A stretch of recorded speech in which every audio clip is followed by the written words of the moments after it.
Hello दोस्तों, कैसे हैं आप सभी का स्वागत है आपके अपने इस यूट्यूब चैनल हिंदी की बिंदी में। तो दोस्तों, आज हम यूपीएचईएससी का जो सिलेबस है उसके अंतर्गत जो यूनिट 7 है हिंदी आलोचना, उसके ऊपर जो है हम चर्चा करेंगे। हिंदी आलोचना के कुछ पारिभाषिक शब्दों के ऊपर उनकी परिभाषाएं जो है आज आपको बताने वाली हूँ। तो यूनिट 7 जो है, काफ़ी लोगों ने मुझे कहा कि यूनिट 7 करवाया जाए, तो आज हम इसी के ऊपर चर्चा करेंगे, इसके पारिभाषिक शब्दों को लेके। तो चलिए शुरू करते हैं। तो इसमें जो पहला है काव्य भाषा, बिंब, मिथक, कल्पना, फैंटेसी, निजंधरी कथा, कवि समय और काव्य रूढ़ी। आज हम इन्हीं की परिभाषा लेने वाले हैं और अगले वीडियो में बाकी सारों का बताती रहूँगी। तो चलिए, पहला है काव्य भाषा। तो काव्य भाषा किसे कहते हैं? तो काव्य भाषा अंग्रेजी के पोएटिक डिक्शन का पर्यायवाची शब्द है। यह जो है वह नवशास्त्रवादी युग में कृत्रिम और आडंबर पूर्ण भाषा का सूचक है। काव्य भाषा साहित्य की, यहाँ हम परिभाषा देख सकते हैं कि काव्य भाषा साहित्य की वह विधा है जिसमें किसी कहानी या मनोभाव को कलात्मक रूप से किसी भाषा के द्वारा अभिव्यक्त किया जाता है। तो जब हम कोई भी चीज़ हम जब काव्य करते हैं तो उसमें जिस भाषा का भी प्रयोग करते हैं तो उसको हम काव्य भाषा कहते हैं। अपने मनोभाव को व्यक्त करने के लिए जब कवि किसी भाषा का प्रयोग करता है और अपनी काव्य रचना करता है तो उसको काव्य भाषा कहते हैं। अगला है बिंब। तो बिंब शब्द अंग्रेजी के इमेज शब्द का अनुवाद है जिसका अर्थ है मूर्त रूप प्रदान करना। काव्य में बिंब को वह शब्द चित्र माना जाता है जो कल्पना द्वारा इंद्रिय अनुभवों के आधार पर निर्मित होता है। इसकी 5 विशेषताएं हैं: चित्रात्मक, शिल्प, रूपात्मकता, ऐन्द्रिकता, भावोत्पादकता और प्रस्तुत के सन्निवेश का अभाव। तो यहाँ बिंब से तात्पर्य है जब हम कोई भी इमेज, यानी कि कोई भी इमेज, किसी भी चीज़ को लेके जब हम कुछ लिखना चाहते हैं या कुछ भी बोलना चाहते हैं तो हमारे मस्तिष्क में जो है, हमारे दिमाग में एक उसका प्रतिबिंब जो है, उसका बिंब जो इमेज बन जाती है। तो उसी इमेज के आधार पे जब उसको लिखा जाता है तो उसको हम बिंब कहते हैं। तो कवि या लेखक जब भी अपनी जो उसकी छवि जो है उसके दिमाग में किसी चीज़ को लेके जो बनती है उसको जब वह रूप दे देता है तो उसको बिंब कहा जाता है। मिथक। तो मिथक शब्द अंग्रेजी के मिथ शब्द का अनुवाद है। यह शब्द मूलतः यूनानी शब्द माइथोस, लैटिन के मिथस और जर्मनी के मिथोस का ऋणी है। तो ये शब्द जो है वहाँ से लिया गया है। मिथ का प्रयोग कल्पित कथा या पौराणिक कथा के रूप में किया जाता है। तो कोई भी मिथ जो है, कल्पित कथा जो या फिर कोई पौराणिक कथा जो है, उसके लिए मिथ शब्द का, तो मिथ शब्द का प्रयोग जो है कल्पित कथा के लिए प्रयोग किया जाता है। अरस्तु ने अपनी पुस्तक पोएटिक्स में इसका प्रयोग मनगढ़ंत कथा के लिए किया है। तो उसने जो है मिथक को मनगढ़ंत कथा जो है वो कहा है। प्राचीन पुराकथाओं का तत्व जो नवीन स्थितियों में नए अर्थ का वहन करे मिथक कहलाता है।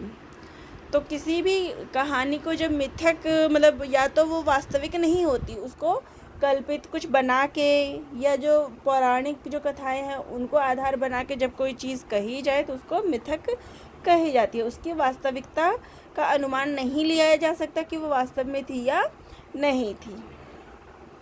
कल्पना। वस्तु का प्रत्यक्षीकरण मानव मस्तिष्क में प्रतिमाओं को स्थापित करता है, वही प्रतिमाओं में परिवर्तन करके नवीनता उत्पन्न करता है। इसी नवीनता का नाम कल्पना है। जब कोई वस्तु हमारे समक्ष प्रस्तुत नहीं होता परंतु उसके प्रति जो हमारे मन में विचार आते हैं उसे कल्पना कहते हैं। यह देश और काल से परे होती है।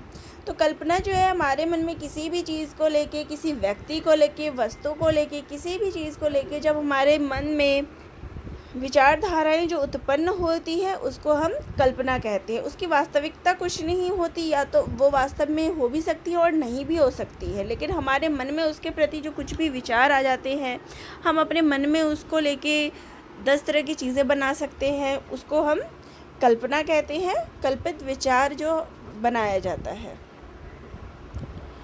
वास्तविकता में वो हो या ना हो इसका नहीं कहा जा सकता, इसका प्रमाण नहीं दिया जा सकता, क्योंकि ये अपने मन के अंदर की जो विचारधाराएं होती है, कल्पना करके आदमी जो है कहीं भी पहुंच सकता है, तो इसकी वास्तविकता नहीं कही जा। अगला है फंतासी। फंतासी यानी कि फैंटेसी। तो फंतासी शब्द अंग्रेज़ी के फैंटेसी का पर्याय है। यह एक यूनानी शब्द फैंटेसी से निर्मित है, जिसका अर्थ है मनुष्य की वह क्षमता जो संभाव्य संसार की सर्जना करती है। तो इसकी परिभाषा है एक काल्पनिक परिदृश्य जो इच्छा के परिपूर्ण होने को प्रस्तुत करता है। फैंटेसी कल्पना पर आधारित होती है, जिसे दिवा स्वप्नात्मक या दुख स्वप्नात्मक मानसिक बिंब कहा जा सकता है। तो मुक्ति बोध की कविता अंधेरे में और ब्रह्म राक्षस जो है वो इसी फैंटेसी का उदाहरण है।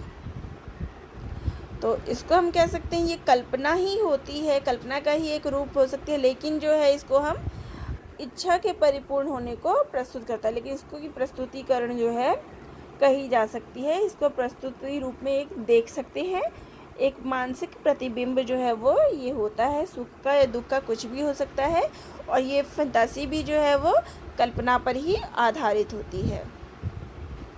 अगला है निजनधरी कथा। निजनधरी कथा अंग्रेजी के लीजेंड्स का अनुवाद है।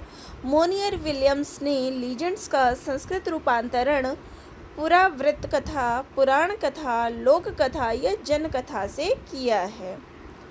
तो निजनधरी कथा जो है वो पुरावृत्त कथा, पुराण की जो कथाएं होती है या लोक कथाएं होती है, उसको निजनधरी कथा कहते हैं। ध्वनि के आधार पर लीजेंड्स को निजनधरी कथा बना दिया गया। अंग्रेजी कोशों में इसे ऐतिहासिक पुरावृत्त कहा गया है, ऐसा वृत्त जिसकी प्रमाणिकता नहीं की जा सकती। निजनधरी कथा लोक में प्रचलित होकर बदलती रहती है, यद्यपि इसका मूल रूप वही रहता है। तो ये जो भी लोक कथाएँ हैं, जन कथाएँ जो कही जाती थी परंपरा पहले के ज़माने में जो कथाएँ चलती आ रही थी, या आज भी हम पुरानी कथाओं को जब बताते हैं तो उसको हम निजनधरी कथा कहेंगे। ये आख्यान पर आधारित होती है, तो इसको हम आख्यान भी कह सकते हैं। और इसको जो है ये लोक में प्रचलित होकर बदलती रहती है, यानी जब जैसे जैसे ये इस कहानियाँ बदलती रहती है, आगे आगे पीढ़ी दर पीढ़ी ये कहानियाँ जो है वो बदलती रहती है, लेकिन मूल रूप जो इसका भाव है वो वही रहता है। जैसे कि अगर विद्यापति की ही कहानी को ले ले तो उनका आख्यान जो पुरातन कथा है वो कुछ और है, और वास्तविक कथा जो अगर पुस्तकों की देखी जाए तो वो अलग है। तो ऐसी ही हमें कई सारी कथाएं मिल जाएगी। जो लोक कथा, वास्तविक जो जन कथा होती है वो कुछ और होती है और कही जाती है। कवि समय। तो कवि समय से तात्पर्य कवि समुदाय में प्रचलित मान्यताएं जो प्राचीन परंपराओं के अनुसार प्रयोजन विशेष के लिए काव्य समय में प्रयुक्त होती आई है। सामाजिक परंपरा की भांति साहित्य का काव्य के क्षेत्र में भी अनुकरण तथा अत्यधिक प्रयोग के कारण प्रत्येक देश या वर्ग के साहित्य में कुछ साहित्य संबंधी अभिप्राय बन जाते हैं और उनका यांत्रिक ढंग से प्रयोग होने लगता है। इन अभिप्रायों को कवि समय कहा जाता है। यानी कि जैसे ही पुराने कवियों ने जो लिखा था, जो कहा था, वो वैसा ही यांत्रिक प्रयोग जो है उसी के अनुरूप में उसका प्रयोग हो जाए, उसमें कुछ भी बदलाव ना आए, तो उसको हम कवि समय कहेंगे। कवि समय मुख्य रूप से उस परंपरा को कहते हैं जो अलौकिक और अशास्त्रीय होते हुए भी उपयोगिता और अनुकरण के कारण कवियों द्वारा गृहीत होता है तथा बाद में चलकर ये रूढ़ हो जाता है। तो ये जो है अलौकिक और अशास्त्रीय इसमें होते हैं, गुण होते हैं, और अनुकरण जो किया जाता है एक कवि से दूसरे कवियों द्वारा जो इसका अनुकरण होता है और बाद में चलकर जो है ये रूढ़ बन जाता है। अगला है काव्य रूढ़ि। काव्य रूढ़ि वास्तविक कल्पना अथवा संभावना पर आधारित होता है। किसी घटना या सांचे में ढले हुए उस विचार को कहते हैं जो काव्य को गति देने या चमत्कारिक ढंग से समाप्त करने के लिए बार बार प्रयुक्त होती है। तो जब भी कोई काव्य में किसी काव्य को कहीं ख़त्म करना है या बीच में कुछ समझाना है या कुछ बोलना है, तो उसके लिए जो काव्य में गति दी जाती है या उसको एक चमत्कारिक ढंग से उसको समाप्त करने की कोशिश की जाती है, तो उसको जो है काव्य रूढ़ि कहा जाता है। काव्य में प्रयुक्त सौंदर्य की अनुपम विधाएं, चमत्कार की प्रणालियाँ, संस्कृति की जीवन मान्यताएं जो कालांतर से प्रयुक्त होती है, यह काव्य रूढ़ि कहलाती है। तो जो पहले से चली आ रही प्रणालियाँ हैं, चमत्कार की प्रणालियाँ, संस्कृति की जो जीवन संस्कृति की जो मान्यताएं थी, वो सब जैसी पहले की तरह ही जो प्रयोग में अब भी आ रही हैं, तो उसको हम काव्य रूढ़ि कहेंगे। रूढ़ि का प्रयोग अंधाधुन बिना तर्क के यथावत स्वीकार कर लिया जाता है। कृष्ण भक्तों में राधा कृष्ण को नायक नायिका के रूप में चित्रित करने की परंपरा थी और रीतिकाल में वही रूढ़ि बन गई। तो यहाँ पर जो है ये सारे आज पहले पार्ट के इसके जो आलोचना की पारिभाषिक शब्दावली है उसके पहले पार्ट का जो है वो हो गया है। अब कल हम दूसरे वीडियो में और अधिक जो आगे के दिए गए हैं उनकी पारिभाषिक शब्दावली देखेंगे। तो आप सभी को ये कैसा लगा कमेंट बॉक्स में ज़रूर लिखिएगा। अगर कुछ इसमें कमी रह गई हो तो वह भी कमेंट बॉक्स में ज़रूर बताइएगा। चैनल पे नए हैं तो चैनल को ज़रूर सब्सक्राइब करिएगा। तो दोस्तों आप सभी का बहुत बहुत धन्यवाद।